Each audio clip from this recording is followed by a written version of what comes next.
Assalamu alaikum warahmatullahi ta'ala wabarakatuh. Yau bidiyon mu na yau shine da zamu warware matsalar WhatsApp.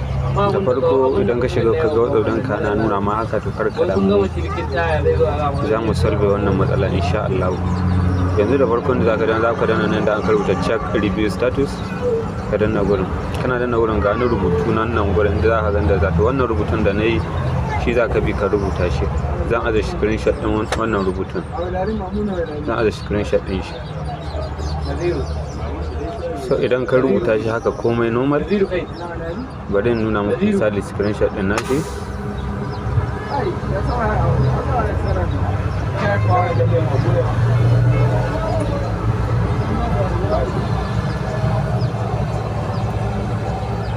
Yauwa ga ainihin rubutun din yadda yake.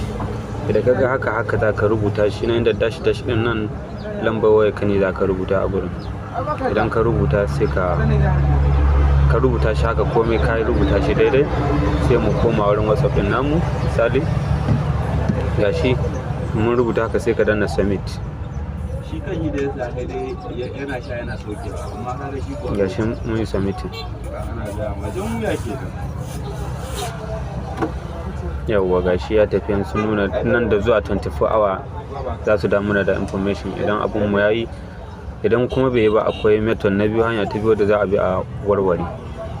Yanzu za mu tsaye da bidiyon, idan Allah ya sa suka turo mana sakon cewa komai yayi daidai za mu koma mu solve matsalan.